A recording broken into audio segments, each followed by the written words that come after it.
Hola, ¿qué tal? Muy buen día. Bienvenido a nuestra reunión virtual. Esta mañana seguiremos con nuestro estudio de 1 Tesalonicenses.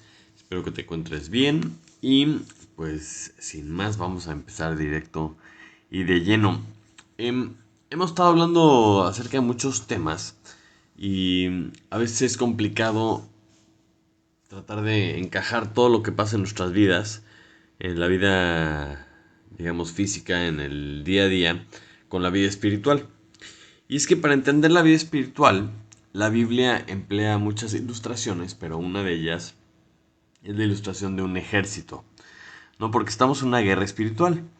A lo mejor no la vemos como estamos acostumbrados a ver las cosas de forma física, pero es una guerra que es real y es una guerra que está ahí. Y la Biblia habla de que somos soldados y de que si hemos creído en el Señor, nos hemos unido al ejército del Rey. Y debemos de tener la armadura de Dios para poder salir victoriosos mientras estamos aquí. Podemos ver cada una de nuestras vidas como pequeñas partes de esa guerra, ¿no? Pero hasta cierto punto es interesante porque es interesante ver cómo vivimos esta vida en una guerra espiritual cuando sabemos que el rey a quien servimos va a ganar la guerra.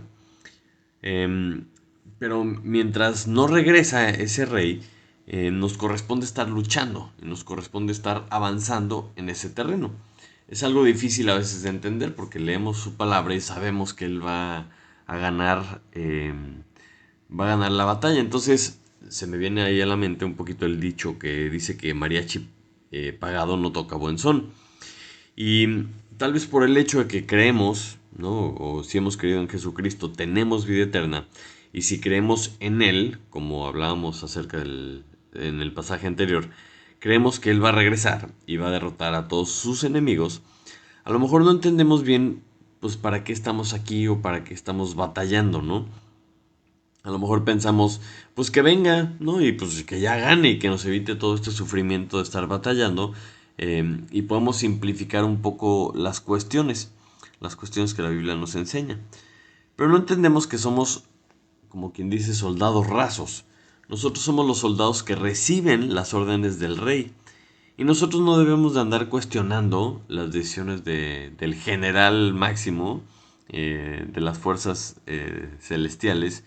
Nosotros no debemos estar exigiendo explicaciones o tampoco tenemos que estar opinando sobre los planes del rey. Porque muchas veces en el fondo creemos que nosotros somos jefes o nos creemos con ciertos derechos de exigir algunas cosas.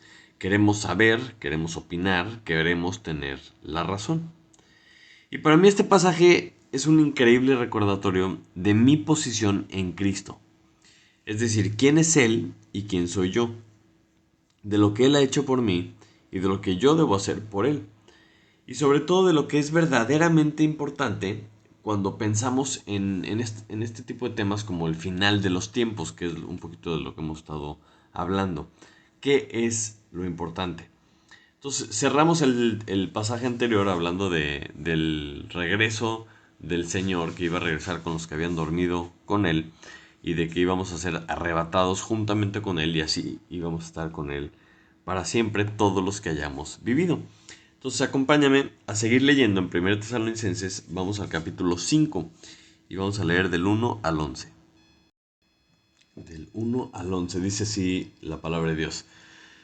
Pero acerca de los tiempos y de las ocasiones, no tenéis necesidad, hermanos, de que yo os escriba, porque vosotros sabéis perfectamente que el día del Señor vendrá así como ladrón en la noche, que cuando digan paz y seguridad, entonces vendrá sobre ellos destrucción repentina, como los dolores de la mujer encinta, y no escaparán. Mas vosotros, hermanos, no estáis en tinieblas para que aquel día os sorprenda como ladrón, porque todos vosotros sois hijos de luz e hijos del día. No somos de la noche ni de las tinieblas. Por tanto, no durmamos como los demás, sino velemos y seamos sobrios. Pues los que duermen, de noche duermen, y los que se embriagan, de noche se embriagan. Pero nosotros, que somos del día, seamos sobrios, habiéndonos vestido de la coraza de fe y de amor, y con la esperanza de salvación como yelmo. Porque no nos ha puesto Dios para ira, sino para alcanzar salvación por medio de nuestro Señor Jesucristo, quien murió por nosotros para que ya sea que velemos o que durmamos, vivamos juntamente con Él. Por lo cual, animaos unos a otros y edificaos unos a otros, así como lo hacéis. Hasta ahí vamos a leer esta mañana. Padre Santo, te damos muchas gracias esta mañana porque nos permites abrir tu palabra nuevamente, Señor, buscar tu rostro, buscar tu verdad. Esta mañana, Señor, te pido que nos ayudes a tener una actitud correcta hacia las cosas que tú nos dices en tu palabra, Señor. Que tengamos la motivación correcta para esta vida, Señor. Que hagamos las cosas que tú quieres que hagamos. Que entendamos qué es lo que tenemos que saber, qué es lo que tenemos que hacer, qué es lo que tú quieres que nosotros seamos, Señor. Te pedimos que tu Espíritu hable en nuestro corazón. Te pido que esclarezcas cualquier duda que podamos tener y que podamos vivir conforme a lo que tú nos enseñas. Te lo pedimos en el nombre de Jesús. Amén. Muy bien. Entonces, Pablo, como discipulador de los tesalonicenses, ha estado dando instrucciones, ¿no? Como veíamos la semana pasada, y les había instruido para que no ignoraran. Estábamos hablando de que la ignorancia se quita con conocimiento, y ese conocimiento, en el caso del pasaje anterior, era para que no estuvieran tristes, ¿no? Porque ellos que necesitaban saber qué pasaba con los que dormían en el Señor, que no se iban a perder la venida de Jesucristo, sino que iban a venir juntamente con Él. Y los muertos en Cristo iban a resucitar primero, ¿no? Con su cuerpo glorificado, y después todos los creyentes que estuvieran vivos serían arrebatados. Pero el punto era alentarnos unos a otros y que ellos se alentaran unos a otros con estas palabras, para que ya sea que estuvieran vivos o que estuvieran dormidos, iban a estar siempre con el Señor. Y eso aplica a todos los que hemos creído en el Señor Jesucristo. Y siempre cuando sale el tema de la venida del Señor Jesucristo, pues es un tema pues muy interesante y siempre levanta todo tipo de suposiciones. ¿No? Que si va a ser así, que si va a ser allá. Empiezan a salir las posturas, empiezan a hacer líneas del tiempo y teorías. Y yo creo que por eso es tan importante este pasaje, porque nos instruye cuál debe ser nuestra postura en cuanto a la segunda venida del Señor Jesucristo. Y como veíamos la semana pasada, Pablo en compañía no querían que los tesalonicenses ignoraran acerca de lo que le había pasado a los que durmieron. De la misma forma que nosotros no debemos ser ignorantes en cuanto a lo que dice la palabra de Dios. Y voy a recalcar esto, que la ignorancia es muy fácil de quitar porque se quita conociendo la verdad. Y decíamos que Jesús es el camino, la verdad y la vida, y nadie va al Padre si no es por Él. Entonces, si no es Jesús, no es verdad, ¿no? Y si no es su palabra, tampoco es verdad, porque la Biblia dice que su palabra es verdad.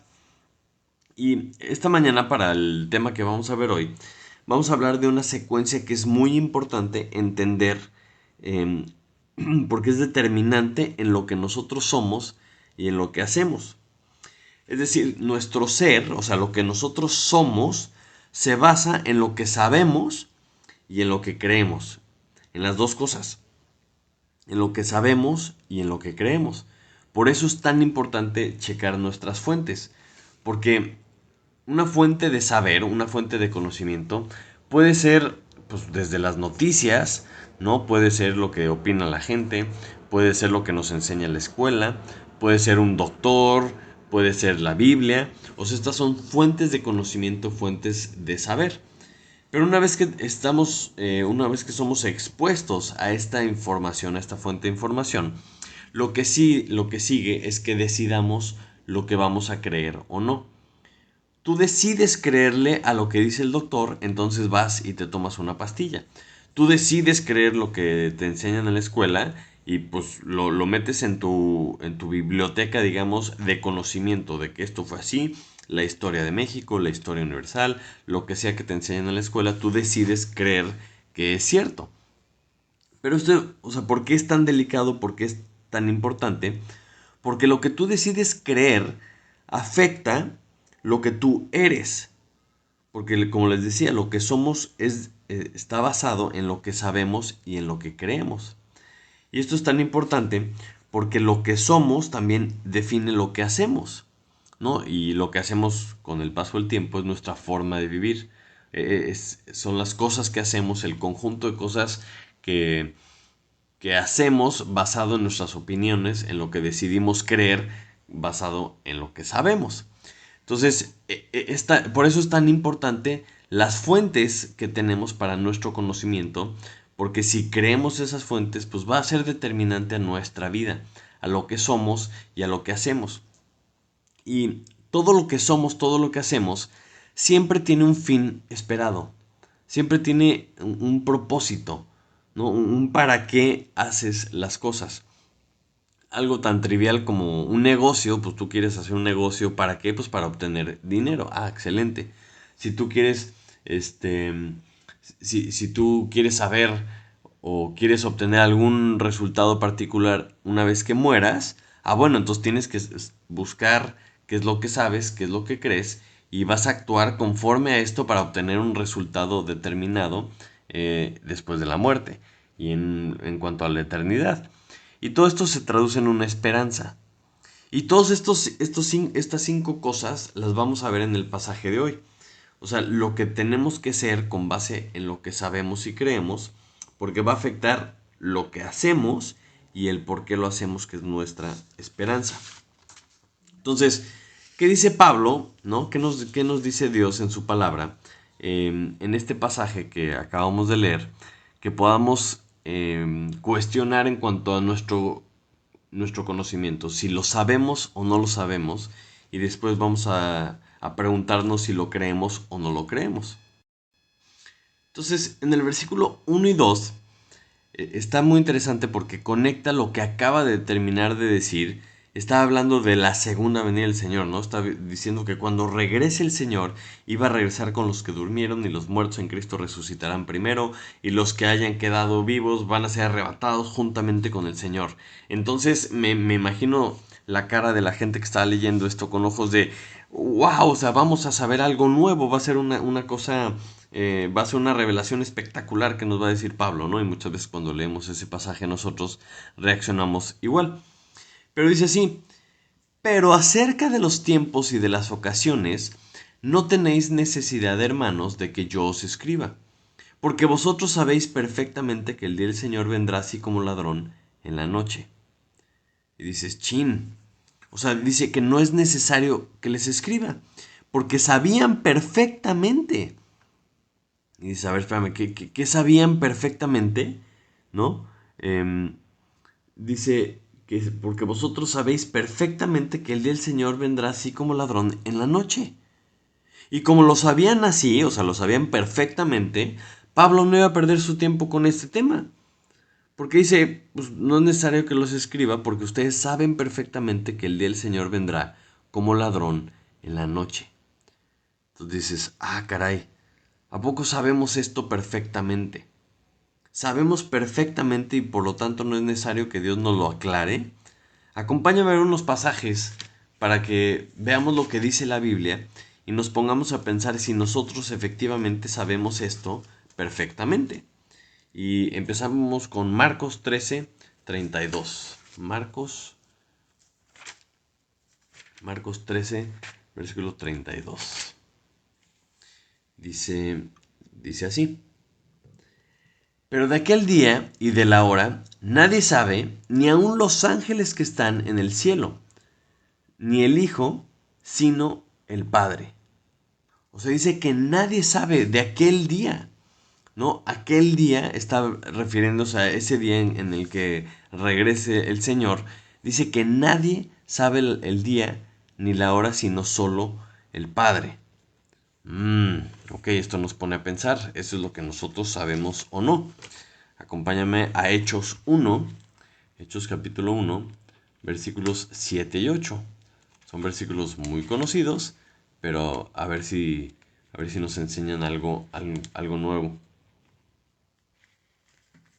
Hechos 1, 7 y 8 dice, y les dijo, no os toca a vosotros saber los tiempos o las sazones que el Padre puso en su sola potestad, pero recibiréis poder cuando haya venido sobre vosotros el Espíritu Santo, y me seréis testigos en Jerusalén, en toda Judea, en Samaria y hasta lo último de la tierra. Dice, wow. O sea, está diciendo que no os toca a vosotros saber los tiempos y las sazones. Otro pasaje interesante. Mateo, capítulo 25, versículo 13. Mateo 25, 13. Dice así, velad pues, porque no sabéis el día ni la hora en que el Hijo del Hombre ha de venir. Entonces, si la Biblia dice claramente, y solamente les mencioné tres ejemplos que, o sea, no sabemos, no nos corresponde a nosotros saber ni qué día ni a qué hora va a venir. Incluso dice que nadie sabe, nadie va a saber, solo el Padre. Entonces, yo personalmente, esto es lo que yo sé, esto es lo que creo porque dice la Biblia. La Biblia dice que nadie sabe. Entonces, ¿por qué quiero saber? ¿No? ¿O por qué crees que tú sí vas a saber? ¿O por qué crees que alguien que diga, no, yo sí sé, o yo sí tengo la fecha y yo tengo esta revelación? O sea, no les creas.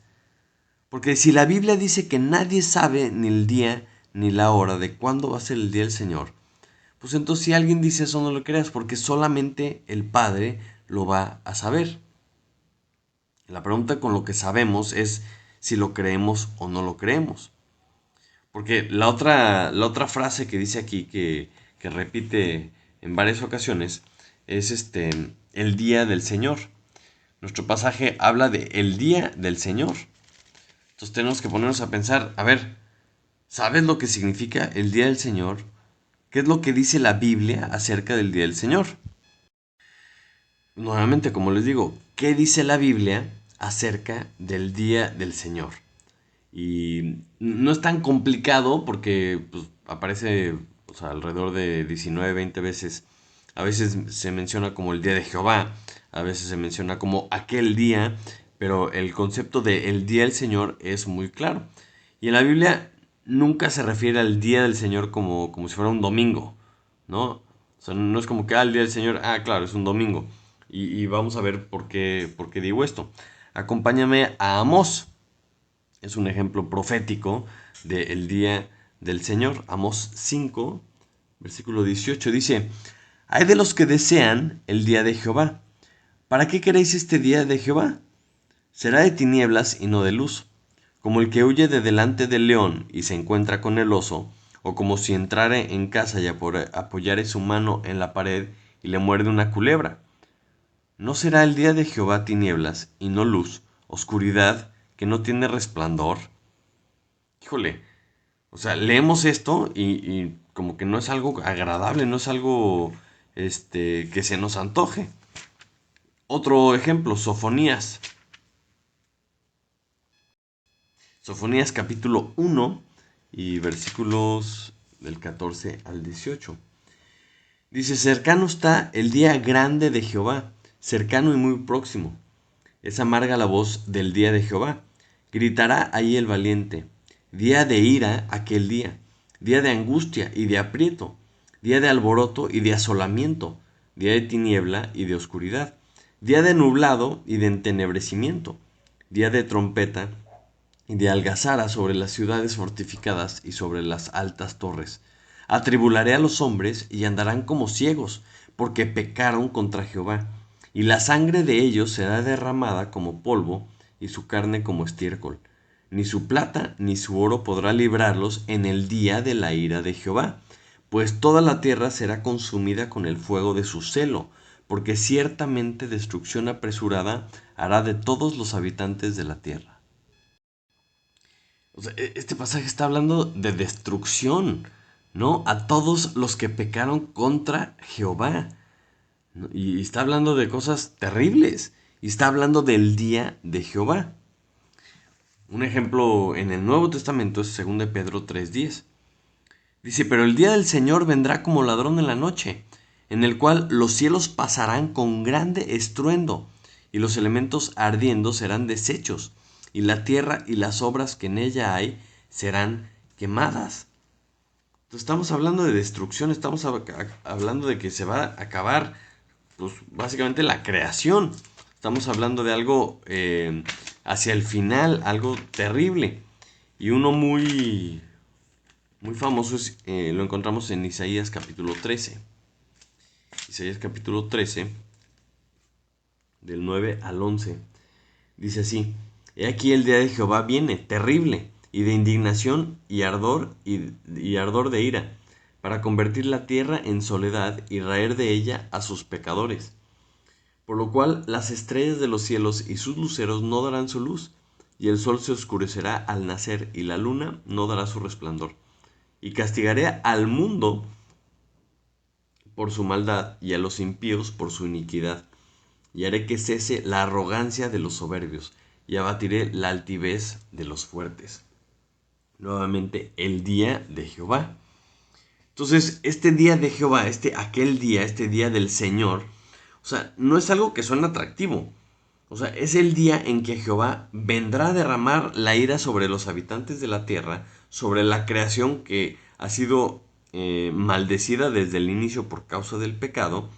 Y vemos a veces, ¿no? En el Antiguo Testamento, sobre todo, que se refería a un juicio de parte de Jehová hacia la nación de Israel o naciones que están a los alrededores por haberlo dejado o por haber pecado en contra de Jehová. Pero aunque fuera algún juicio histórico que ya ha sucedido, siempre hace alusión a aquel día hacia el final, hacia el día del Señor en el final de los tiempos. Pero si nos fijamos bien, en las veces que la Biblia habla del día del Señor, siempre es juicio para ellos y no para nosotros. Entonces, cuando empezamos a ver la consistencia de la Biblia y que siempre se explica a sí misma, podemos preguntarnos entonces la siguiente pregunta: ¿quiénes son ellos y quiénes son nosotros? O sea, ¿quiénes somos nosotros? Porque ese mismo vocabulario lo emplea Pablo en este pasaje. Acompáñame a nuestro pasaje esta mañana, 1 Tesalonicenses 5, y vamos a leer del 3 en adelante. Dice, bueno, desde el 2: porque vosotros sabéis perfectamente que el día del Señor vendrá así como ladrón en la noche, que cuando digan paz y seguridad, entonces vendrá sobre ellos destrucción repentina, como los dolores a la mujer encinta, y no escaparán. O sea, cuando ellos digan, vendrán sobre ellos, ¿no? Y dice, y no escaparán. Está haciendo una distinción entre ellos y nosotros. Y hay muchas cosas que vamos a ver en este momento que son cosas que debemos de saber y no podemos meternos a todos los pasajes de la Biblia que respaldan esto, pero la Biblia habla de todas las características de ellos, de este grupo de personas que aquí define como ellos. Y son cosas que debemos de saber porque la Biblia lo menciona. Dice que cuando ellos, ¿no?, empiecen a decir que va a haber paz y seguridad, esto era característico de los falsos profetas, ¿no? Que decían, no hombre, todo va a estar perfecto, y justamente Dios había dicho que venía juicio sobre ellos, ¿no? También dice que no escaparán del día del Señor. O sea, tenemos que entender que está designado para ellos, para los que han pecado en contra de Jehová, para los que no reconocen a Jehová como el Dios sobre todas las cosas. Dice también nuestro pasaje que andan en tinieblas. Sabemos quién es el padre de las tinieblas. Dice que están dormidos, o sea, que están como, o sea, adormilados. También dice que están embriagados porque todo esto se hace durante la noche. Y esta es la característica de los hijos de Satanás. Los hijos de Satanás son todas aquellas personas que no son hijos de Dios. Esto puede sonar muy fuerte para algunas personas, pero es exactamente lo que dijo Jesucristo. Y se lo dijo a los fariseos, estas personas que se creían súper santas, y resulta que Dios les dice, ustedes son hijos de su padre el diablo, porque quieren hacer las obras de su padre. O sea, querían matar a Jesús y les dice, ustedes me quieren matar. O sea, si fueran hijos de Dios no querrían matarme. Porque, ¿no? O sea, Satanás siempre ha sido asesino y es el príncipe de las tinieblas. Y el príncipe de las tinieblas, por medio del pecado y de su reino y de su potestad, tiene cegados espiritualmente a todas estas personas. Y todos los que son hijos de Satanás son usados por él. Y sabemos cómo es sus vidas, los hijos de desobediencia, los hijos de pecado, no sabemos que son rebeldes a Dios. y viven conforme a su pecado. Son algunas de las cosas que la Biblia menciona acerca de ellos. Pero lo importante es saber quiénes somos nosotros, porque el pasaje dice, pero vosotros, hermanos, no estáis en tinieblas para que aquel día os sorprenda como ladrón, porque todos vosotros sois hijos de luz e hijos del día. Dice, o sea, los que creemos en Jesucristo hemos sido hechos hijos de Dios. Y Él es la luz, por lo tanto nosotros somos hijos de luz, somos hijos del día. Y lo interesante es que les dice, por tanto. O sea, empieza a haber una distinción muy clara entre ellos y nosotros. O sea, si tú eres un hijo de luz, si tú has creído en Jesucristo, entonces, por tanto, empiezan las instrucciones y dice, no durmamos. Aquí empezamos a entender un poquito como esa actitud que debemos de tener de estar en batalla. Los que están en batalla no están dormidos, no están papando moscas. Dice que deben de ser sobrios. Y esto es una palabra muy amplia, pero se entiende en que no está tomando vino o que no está controlado por sus emociones, sino que es sobrio y está velando, que esta palabra significa estar atento, ser cauteloso, estar alerta. Y la Biblia siempre que menciona algún tipo de ejemplo, algún tipo de parábola de alguien que está durmiendo, generalmente es cuando le pasan cosas malas, ¿no? O sea, se durmieron las vírgenes y llegó el esposo. Se durmieron los del campo y le sembraron la mala semilla, ¿no? Siempre que alguien está dormido, está desaprovechando el tiempo durmiendo cuando no debe, es cuando vienen las cosas malas. Y ese sentido de estar velando es es una curiosidad que el estar velando siempre viene acompañado de la oración. Y, y en este pasaje, en el versículo 8, dice, pero nosotros que somos del día, seamos sobrios, habiéndonos vestido con la coraza de fe y de amor y con la esperanza de salvación como yelmo. Entonces dices, ok, entonces aquí ya estamos entendiendo lo que ellos hacen y lo que nosotros debemos de hacer. Y es un concepto a lo mejor muy famoso en las iglesias con el sentido de la armadura de Dios. La armadura de Dios, hay muchos estudios al respecto y lo hemos leído muchas veces. Pero acompáñame a Efesios capítulo 6, versículos 11 al 13. Dice, vestidos de toda la armadura de Dios para que podáis estar firmes contra las acechanzas del diablo. Porque no tenemos lucha contra sangre y carne, sino contra principados, contra potestades, contra los gobernadores de las tinieblas de este siglo, contra huestes espirituales de maldad en las regiones celestes. Por tanto, tomad la armadura de Dios para que podáis resistir en el día malo y habiendo acabado todo, estar firmes. No, y acá ya viene toda la explicación de cada una de las partes.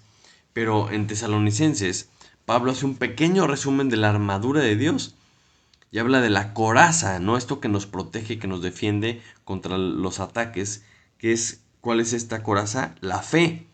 Menciona el amor y menciona la esperanza de la salvación como yelmo, es decir, como un casco. Y vemos la fe, la esperanza y el amor nuevamente, que es algo que menciona muchas veces Pablo. Pero en esta ocasión lo, lo menciona como parte de la armadura, ¿no? La coraza, la salvación. Y en este sentido entendemos que le está diciendo que estamos en una batalla. Y como soldados tenemos siempre que estar preparados, peleando la buena batalla y cumpliendo el encargo que nos había hecho Dios. Cuando estamos hablando de que no tenemos lucha contra sangre y carne, no nos tenemos que estar peleando contra las personas, ¿no? En pleitos humanos, sino que la verdadera lucha es una lucha espiritual. Y es una lucha espiritual porque, como dice el versículo 9, nos está explicando y dice, porque no nos ha puesto Dios para ira, sino para alcanzar salvación por medio de nuestro Señor Jesucristo, quien murió por nosotros para que ya sea que velemos o que durmamos, vivamos juntamente con Él. Por lo cual, animaos unos a otros y edificaos unos a otros, así como lo hacéis.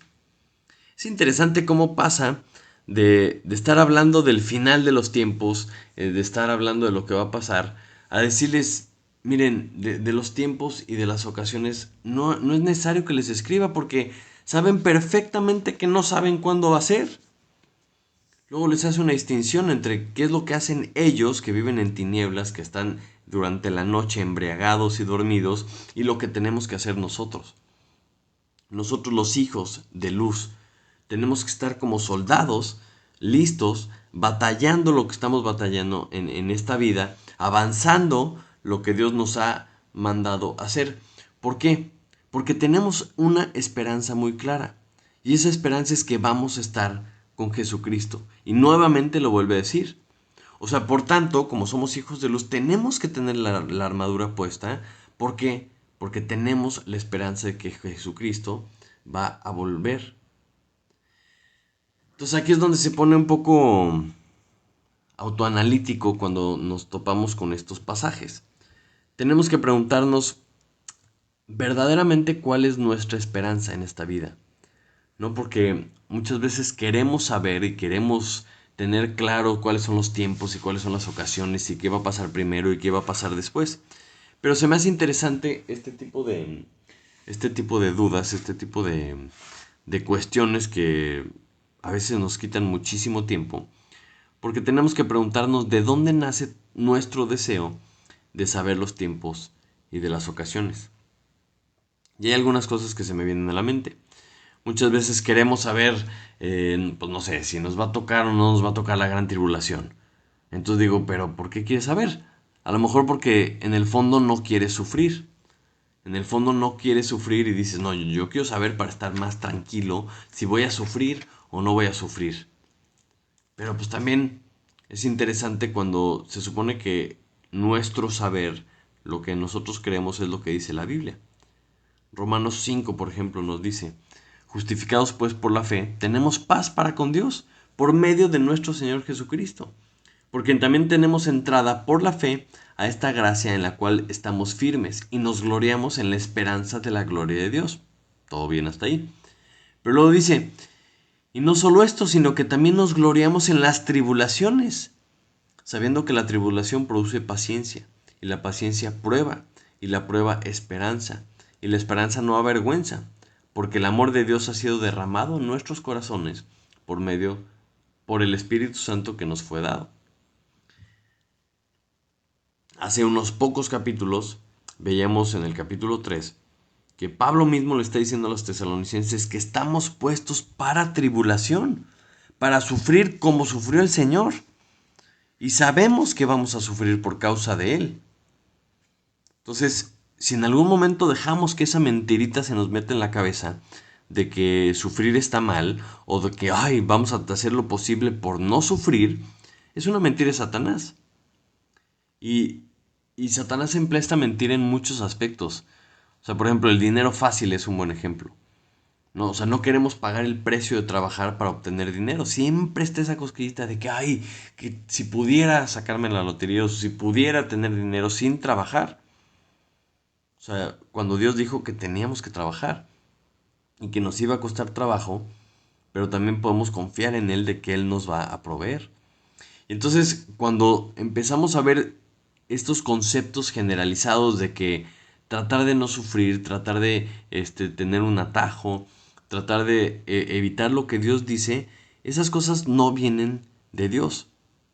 Dios es muy claro.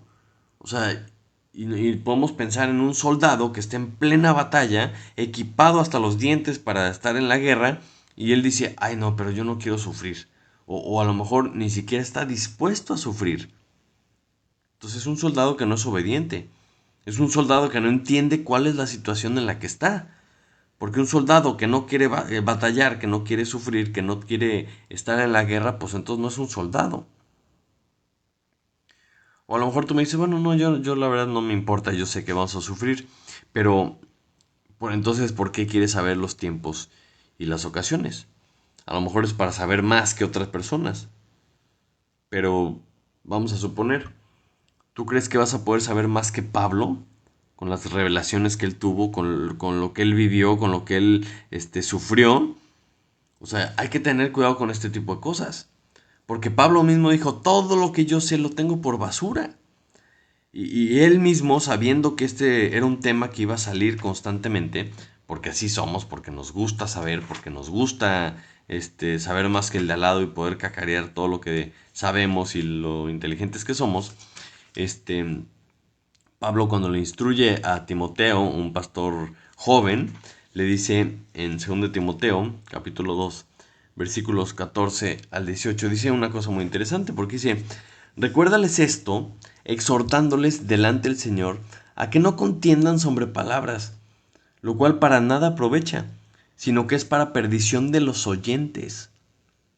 Continúa diciendo, procura con diligencia presentarte a Dios aprobado como obrero que no tiene de qué avergonzarse, que usa bien la palabra de verdad. Mas evita profanas y vanas palabrerías porque conducirán más y más a la impiedad. Y su palabra carcomerá como gangrena, de los cuales son Himeneo y Fileto. Está hablando de un ejemplo de dos personas que habían hecho algo así, que no usaban la palabra de verdad, que habían estado diciendo palabrerías y habían alejado a la gente de la fe. Por eso dice que se desviaron de la verdad diciendo que la resurrección ya se efectuó y trastornan la fe de algunos.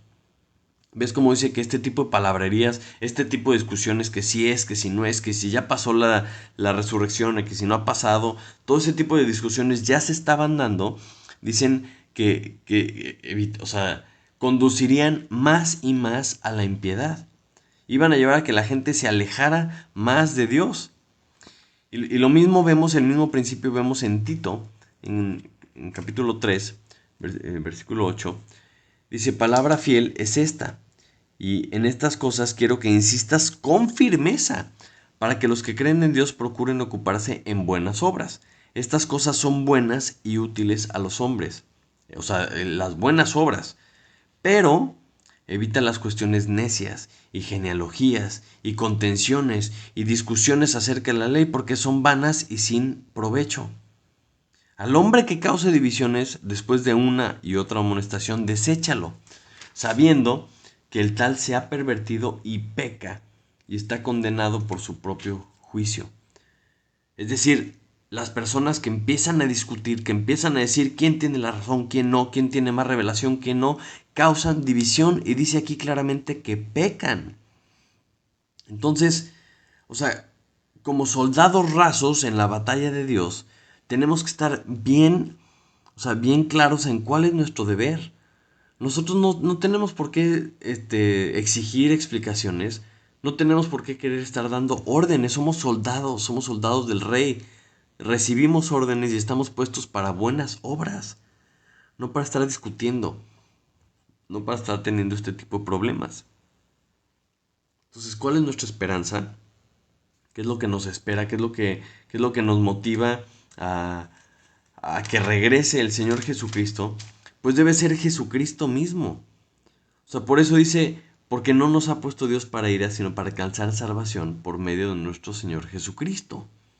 Regresa al punto como trayéndolos a todos de regreso a la tierra, diciéndoles, esto es lo que es verdaderamente importante, esto es lo que importa, el Señor Jesucristo. Que cuando regrese podamos estar con Él, como ha estado mencionando vez tras vez tras vez. 1 Pedro, capítulo 1, versículo 13. Dice, por tanto, ceñid los lomos de vuestro entendimiento, sed sobrios y esperad por completo en la gracia que se os traerá cuando Jesucristo sea manifestado. Como hijos obedientes, no os conforméis a los deseos que antes teníais estando en vuestra ignorancia, porque ya sabemos, ya no estamos en la ignorancia, ahora conocemos la verdad. Y dice, sino como aquel que os llamó es santo, sed también vosotros santos en toda vuestra manera de vivir, porque escrito está, sed santos porque yo soy santo. Eso es en lo que nos debemos enfocar, en Jesucristo. Porque si Jesucristo es nuestra esperanza, entonces mientras Él regresa nosotros tenemos que ser santos. Tenemos que esperar esta gracia que va a ser manifestada cuando Él venga. La esperamos con toda esperanza y con toda anhelanza. Padrísimo. Pero mientras tanto, somos santos. Hacemos lo que Él nos dice, en amor, en obediencia, peleando lo que nos toca, peleando fuertemente hasta que regrese el rey que va a terminar la guerra. Y eso es lo que esperamos, es lo que sabemos que va a pasar. Pero no para que no estemos peleando, sino para que verdaderamente estemos entendiendo de qué se trata esta batalla. Por eso el pasaje esta mañana dice, o sea, termina diciendo, por lo cual, porque estamos esperando la salvación de Jesucristo, por lo cual animaos unos a otros y edificaos unos a otros, así como lo hacéis. Entonces les vuelve a dar un piropo, les vuelve a echar una flor, porque dice, así como lo hacen. O sea, concéntrense en Jesucristo. Concéntrense en que la gente sepa que hay una esperanza, que es el Señor Jesucristo. Que todos los que son hijos de luz, que todos los que han sido salvos por Él, no son puestos para ira. Es decir, van a evitar la ira del día del Señor. Y eso es en lo que nos tenemos que animar unos a otros. O sea, ¿por qué esto nos causa ánimo? Bueno, pues porque Jesucristo murió por nosotros para salvarnos precisamente de la ira de Dios. Esa ira que no es porque Dios esté enojado, es una ira porque es la justicia por causa del pecado. Y Él pagó el precio para que todo el que cree no tenga que pagar con la muerte eterna, con la muerte segunda, y que pueda vivir juntamente con Él para siempre. Entonces, para finalizar, acompáñame a Juan, capítulo 12. Juan capítulo 12, versículo 35. Dice, entonces Jesús les dijo, aún por un poco está la luz entre vosotros. Andad entre tanto que tenéis luz, para que no os sorprendan las tinieblas, porque el que anda en tinieblas no sabe a dónde va. Entre tanto que tenéis la luz, creed en la luz, para que seáis hijos de luz. Entonces la diferencia entre ellos y nosotros, hablando de los hijos de luz, es que creen. O sea, creen en la luz. Lo que dice Jesucristo, porque estas son palabras de Jesucristo, es que creamos en la luz para entonces ser hijos de luz. Y hay que hacerlo mientras se pueda. Hay que hacerlo mientras sigamos aquí, mientras vivamos. Mientras no regrese el Señor, mientras no muramos físicamente, tenemos la oportunidad de creer. Y esa es la batalla. Esa es la batalla que estamos peleando por las almas. Las almas que tienen que saber esto. Tienen que conocer lo que Dios ha dicho para que tengan la oportunidad de creer. Y creyendo sean hijos de luz. O sea, hemos sido puestos nosotros como hijos de Dios para tribulación en esta vida. Vamos a batallar. Porque estamos peleando contra el príncipe de este siglo, contra el príncipe de las tinieblas. Por causa de Jesucristo vamos a batallar, claro que sí. Pero estamos siguiendo los pasos de Jesucristo porque somos cristianos. Somos creyentes en Cristo, somos hijos de Dios. Pero, o sea, este sufrimiento vale la pena porque la batalla es para que otros puedan creer en Él. Es para que reflejemos la luz de Dios. Y a veces no entendemos. Y no queremos sufrir. Y a lo mejor no entendemos o no queremos creer o no queremos o a lo mejor no sabemos, pero algo está mal porque no entendemos lo que está en juego. Y por eso, con lo que dice Pablo en esta carta, tenemos que cuestionarnos qué es lo que sabemos. De lo que sabemos, qué tanto le creemos a Dios. ¿Le estamos creyendo a Dios de las cosas que sabemos? O a lo mejor ni siquiera sabemos lo que Dios dice. Entonces creemos un chorro de cosas que están mal. Pero si tú sabes lo que Dios dice y tú le crees, entonces eres un hijo de luz, eres un hijo del día. Y como dice Pablo, por tanto, vivimos o debemos de vivir como Dios nos ha dicho. Tenemos que hacer lo que Dios nos ha dicho, porque tenemos la esperanza de que Él va a regresar. Y si tenemos esta esperanza, no nos importa sufrir un rato. O sea, no nos importa que nos toquen tribulaciones, porque va a regresar el Rey. Y va a vencer y va a acabar la guerra en la que estamos. O sea, no podemos seguir perdiendo el tiempo con cosas que pues a lo mejor no sabemos porque no nos damos el tiempo de leer nuestra Biblia, ¿no? Si conocemos lo que Dios dice, lo tenemos que creer. Y si lo creemos, entonces tenemos que vivir para glorificarlo a Él con todo lo que hacemos, como soldados fieles, como soldados firmes, velando, sobrios, peleando la buena batalla, para que ya sea que durmamos o que vivamos, podamos estar siempre con Él. Pero no solo nosotros, sino que lo podamos compartir a otros y que seamos cada vez más. Y que cuando estemos delante de Él nos diga, bien hecho, buen siervo y fiel, ¿no? En lo poquito que te encargué lo hiciste bien, te voy a poner sobre muchas cosas en el reino de Dios.